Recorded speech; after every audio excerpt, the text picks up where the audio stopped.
नमस्कार, एस्ट्रोसो चैनल में आपका स्वागत है।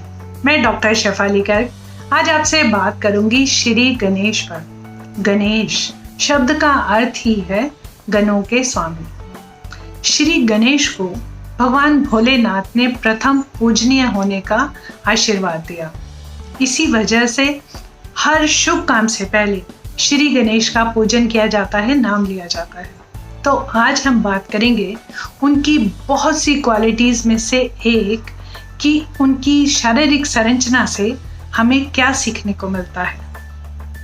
श्री गणेश का सिर वो हाथी का सिर है, इतना बड़ा और विशाल, ह्यूमन सिर के मुकाबले बहुत बड़ा और बहुत विशाल, जो यह दर्शाता है कि यदि किसी भी व्यक्ति को लगन और निष्ठा से काम करना है तो उसको सारी रिस्पॉन्सिबिलिटी अपने मस्तिष्क पर उठानी होगी, हर कार्य की जिम्मेवारी खुद उठानी होगी। गणेश जी की दोनों आईज बहुत छोटी छोटी सी आंखें, जब भी आप एक छोटी सी आंखों से बड़ी चीज को देखना है तो आप देखते हो बहुत ही फोकस अप्रोच के साथ। गणेश जी हमें यही सिखाते हैं कि हमें यदि कुछ देखना है, कुछ भी हम देख रहे हैं, हम एक फोकस अप्रोच से देखें।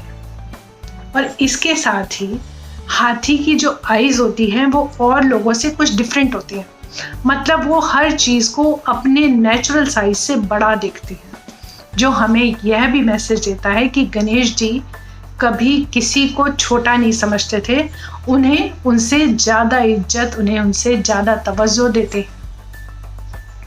गणेश जी की जीभ दांतों के अंदर है, जो हमें ये मैसेज देती है कि हमारी जीभ को हमें अपनी दांतों के अंदर रखना है, मतलब अपने कंट्रोल में रखना है। हम जब भी बोलें बहुत सोच समझ के बोलें। कुछ भी निरर्थक शब्दों का इस्तेमाल हमेशा नुकसान का कारण बनता ही है। गणेश जी के दोनों कान बहुत बड़े बड़े हैं, सबसे अलग, जो ये मैसेज देते हैं, सिंबलाइज करते हैं कि हमें सबकी सुननी चाहिए। मतलब कोई भी आपके परिवार में, दोस्त में, कोई भी आपसे चाहता है कि आप उनकी बात सुने, अब वो परेशानी का भी हल चाहते हो या कोई बात कहना भी चाहते हो, हमें वो सबका सुनने वाला बनना चाहिए। गणेश जी के 4 भुजाएं हैं, जो 4 दिशाओं को तो बताती ही हैं, साथ में वो यह भी बताती हैं कि धर्म, अर्थ, काम और मोक्ष, इन चारों पुरुषार्थों के लिए हमें हमेशा संघर्षशील रहना चाहिए। गणेश जी की एक हाथ में मोदक है, यानी कि जो कि सुख का, समृद्धि का प्रतीक है। दूसरे हाथ में कमल का फूल है। यह सुख समृद्धि का प्रतीक तो है ही, साथ में वो एक मैसेज भी ये देते हैं कि हमें धन के साथ रहते हुए भी उससे जरूरत से ज़्यादा अटैच नहीं होना चाहिए, लालची नहीं बन जाना चाहिए। धन के साथ हमारा संबंध वही होना चाहिए जो कमल के फूल का कीचड़ के साथ है, उसमें रहकर भी उससे अटैच नहीं हुआ। उनके तीसरे हाथ में एक परशु अस्त्र है, यानी हमारे काम के बीच में जो भी विघ्न आएंगे वो उनको हटाते चलेंगे, साफ करते चलेंगे। उनके चौथे हाथ में मुट्ठी बंद है, जो यह दिखाती है कि हमें अपने रहस्यों को बंद रखना चाहिए, उजागर नहीं करना चाहिए।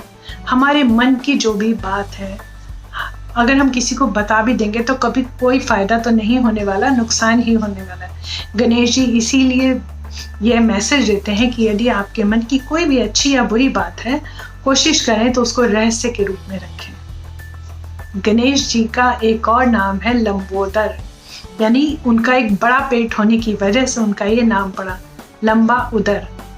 यानी यह एक सिंबलाइज करता है कि हमें हर तरह की बात, हर किसी के रहस्य, हर किसी की उलझनों और परेशानियों को अपने में छुपा लेना चाहिए, अपने पेट में डाइजेस्ट करना चाहिए। और एक सभ्य समाज की ये ज़रूरत भी है कि यदि कोई अपनी परेशानी की वजह से, किसी मेंटली डिप्रेशन की वजह से हमें कोई बात बता देता है तो हम उसे डाइजेस्ट कर लें, उसकी कमियों को 10 जगह बता के हम अपना और उसका नुकसान ना करें।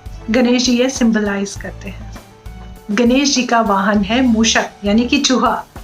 अब यह कितनी खास बात है, गणेश जी तो भगवान थे, वो किसी भी जीव को अपना वाहन चुन सकते थे, पर उन्होंने चूहे को इसलिए चुना कि कोई भी चीज़ छोटी या बड़ी नहीं होती, वक्त आने पर छोटी चीज़ भी काम कर सकती है। इसीलिए हमें अपनी जो भी हमें रिसोर्सेज हैं, जो भी हमें साधन मिले हैं, उसे कम नहीं आंकना चाहिए और कोशिश करते रहना चाहिए कि हम गणेश जी की, जिनकी हम हमेशा पूजा करते हैं, सबसे पहले नाम लेते हैं, हम अब की बार जब भी उन्हें देखें तो यह समझ लें कि हमें इन वाले पॉइंट्स को अपने जीवन में अपनाना ही है। तो यह श्री गणेश हमें आज से ही करना है।